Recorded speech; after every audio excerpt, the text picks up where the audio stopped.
Hello, it's Helen from Authentic Awareness of You with this week's tarot card reading for the week beginning the 11th of April to the 17th.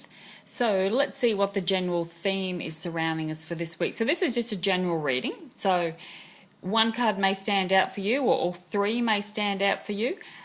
It could possibly even be just one line that stands out for you. So just remember, it is a general reading for anybody who sees this video. So let's see what the theme or energy is surrounding us for this week. So as we start the week off, we have the Five of Swords. Now the fives are usually an uncomfortable number. They usually are talking about opportunities for change and growth. But it usually is you come to a crossroads or an impasse of some type. And the Five of Swords can be a card of conflict, whether it's internal or an external conflict. It can be quite a frustrating card, like you may be really thinking about something or really worrying about something that you're in conflict with. So it can bring about that real frustrating energy. It also was a card of, the Five of Swords is the real worry card. It can be that card of, if it is to do with external arguments, there may be this sense of fear that is attached to it, because the swords can represent our fear, facing our fears. So you may find that you are in this situation, but when I do look at this card, it's like you've gone through something you perhaps have been worrying about, or something that you have been fearful about. You have kind of faced it and looked at it, and now you've kind of need to let it settle. Ask yourself, is there anything else I need to do here? Or is there anything else I need to go over? Particularly with this deck, when you look at this, they've come to the water's edge. Someone's holding the swords. What else can I do? Is there anything else I can do here? Ask yourself these questions if anything like that has been happening to you, or happens to you or around you on the Monday and Tuesday. They've come to the water's edge. They're looking to the future. They're looking out to the water, which is relatively calm. There is a light coming through the clouds and coming up above the horizon. So you may have been having a real internal conflict. Have you faced a lot of your fears? You've been, weighing things up quite heavily and quite intently. It's not an easy time. It can be a struggling time, a frustrating time. You do have to ask yourself, does anyone win when I'm like this? Or is this going to be a win-win situation? Am I best to just let it all go? Just let it all go. Don't get too involved in it. Is it really worth the struggle or the frustration that you've actually been in? But it does feel like there is an element of, well, that's done now. Here I am. I need to look to the future and move on.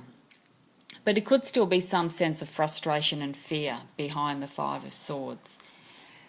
Four of Swords is the next card as we move along. Now this is quite a good card to get after the five, because it is the Four of Swords. So it's about having a rest, re-energizing yourself, getting some peace of mind, getting clarity, having a new thought, even getting a new perspective on something.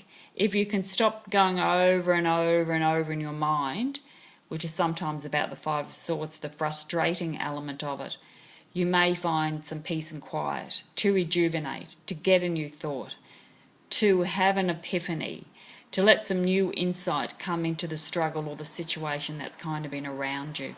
So try and get some rest, some peace of mind, so you get some clarity to help you with perhaps what's been struggling you.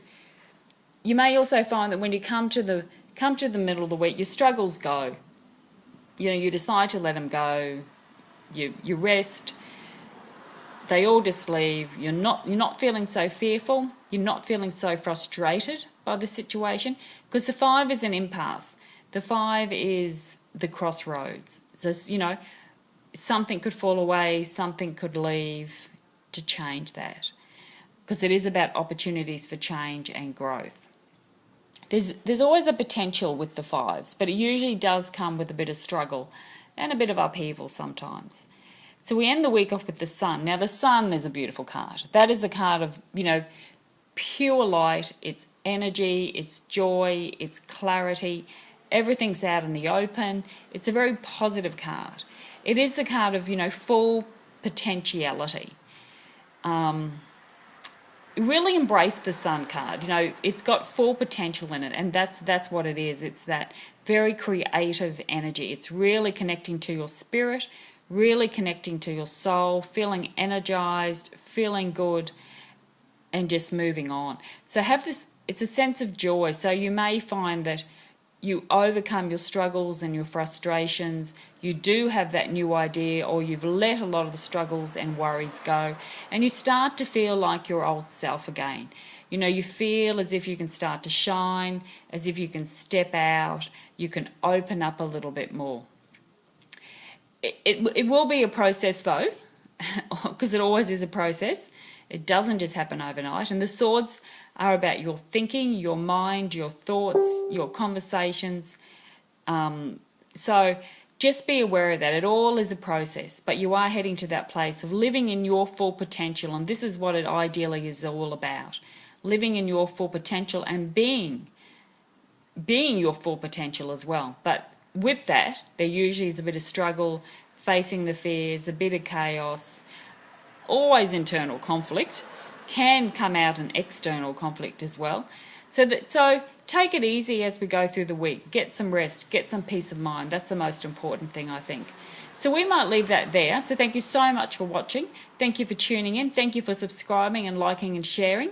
I really do appreciate it. And remember, this is just a general reading. So just take what from it you can and what you can use to help you during this week, or even to help you through a day. So thank you so much for watching again, and I'll talk to you next week.